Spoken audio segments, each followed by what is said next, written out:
On a street that smelled of bread and morning coffee, Mina met Luca for the first time in a second-hand bookshop.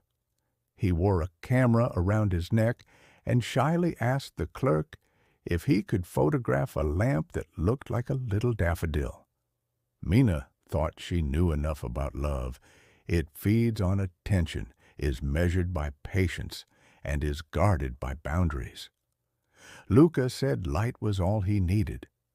Her thought and his sentence slipped across the counter like two fish that touch for a heartbeat and then swim on in their own currents. He began with promises that sounded like good intentions. "I'll come earlier. I'll call more often. I won't forget to bring something sweet to your mother." Mina pasted those sentences to the inside of her heart like tiny bandages and didn't notice the bruise slowly forming beneath them. At school, where she worked as a teacher, she told the children about the importance of honesty. At home, she told herself about the importance of patience. Two good principles became one problem. One afternoon they sat on a bench by the river. Luca talked about a show, about a city he would go to, about people who had finally noticed his work. He spoke fast, as if running ahead of his own breath. Mina listened and offered to make a plan together. What, when, how, with whom? He laughed and said that plans exist so that light can cross them out. For the first time, she felt like paper under an eraser.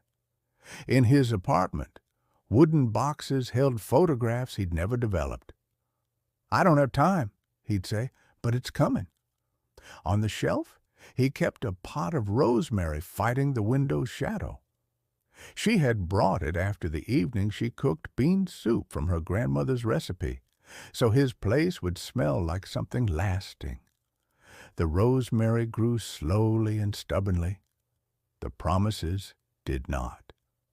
The day Luca was more than an hour late, Mina sat by a cafe window and counted buses. Each one got a number and an imaginary destination. Patience, understanding, excuse. When he finally appeared, he laughed, kissed her forehead, and showed her a photograph of waves. "Ah, see," he said. "How do you know?" she asked. "Because I promised," he answered. At that moment, the word promised sounded like a ticket that opened no gate. The exhibition came anyway. Mina wrote the guest list, prepared invitations, chose frames that wouldn't steal attention. Luca chased light. At night, they sat on the floor and picked images. She loved the ones with small flaws, a hand that trembles, an eye that blinks, a shadow checking whether it is still there. He loved perfect lines. "Perfection is remembered better," he said. "Imperfect things are lived better," she replied. They didn't fight. They just drifted a millimeter apart in silence. At the opening, people praised the skies in his photographs. Someone asked who the girl at the window was in one picture. Mina looked and saw her shoulder, her hair, the profile she hadn't given. "That's Mina," he said. The crowd nodded, as if everything were fine, because beauty knows how to craft a permit. That day, she learned her first lesson. Love that lives on another's consent must begin with a question. If the question is missing, love has already eaten something that wasn't its own. Later they talked. Luca said art takes but also gives back. Mina said love asks and only then gives. He promised he would ask next time. The next day he asked, but about something else. Could he sleep at a friend's place because he had an early trip? She agreed. The following morning, his phone lit up with messages longer and warmer than friends usually write. The name was Anna. Mina hadn't meant to read them, but the sentences opened like doors when someone inside pulls the handle. The messages held nothing that could be displayed as guilt, and yet they hurt.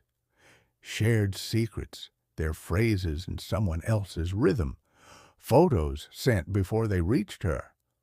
Luca said it was inspiration, that it was normal to have someone who understands you without translation. Mina answered that she didn't need translating, only listening. He nodded, promised, and was late again. That's when she started a list. On it, she wrote short definitions she could read to children. Respect is a question before a click. Honesty is the time you show up, not the words you use to justify it. A boundary is a line you draw for yourself, not a punishment. Each day she added one.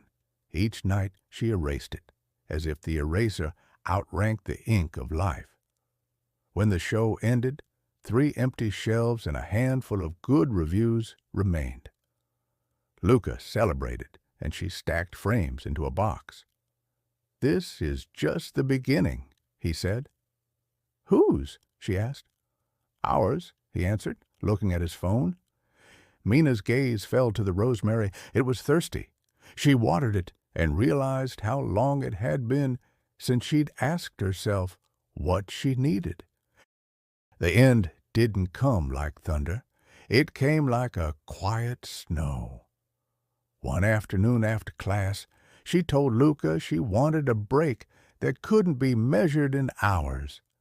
He was silent, then started talking about a light he'd just caught and how he couldn't let it go.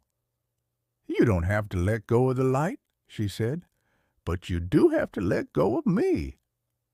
She left the key on the table and went to water the rosemary at school. The next day, she gave her students an assignment. Write one promise you can truly keep. Some promised to share their snacks, some not to shove in line, and one boy promised to check every day whether the rosemary was alive. Mina added her own, "I promise to say no when I need to." She didn't put a single word about Luca in the journal. Some stories we cut short so they won't bite our hearts. Time passed without spectacle. Luca exhibited, sometimes sending photos of skies that looked too blue.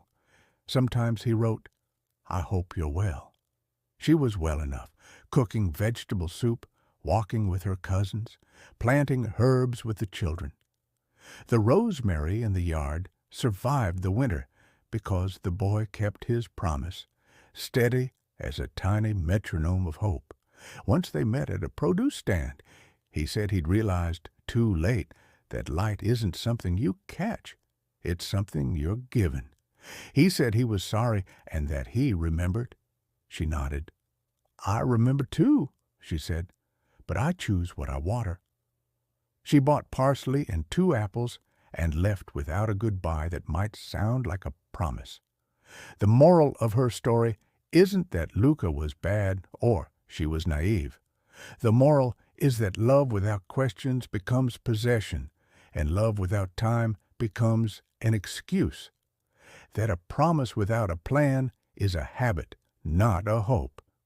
That boundaries don't kill closeness, they make it possible. That beauty isn't measured by how many people stop before it, but by how many have the strength to go on after it. And that a bad ending doesn't mean everything was a lie. It means you learned what your heart can do, and what it no longer has to. That winter, a snow fell that hushed the city. The children decked the rosemary with paper and little bells. Mina watched them tie, laugh, and check whether the ribbons were tight enough. In that sight, she found something she didn't have to promise to anyone, a peace that doesn't ask for applause. When she came home, she opened the window, let in the cold air, and made tea. A single empty frame lay on the table. Nothing stood inside it, and that nothing, at last, was hers. She closed the window, breathed deep, and went on. Quieter, braver,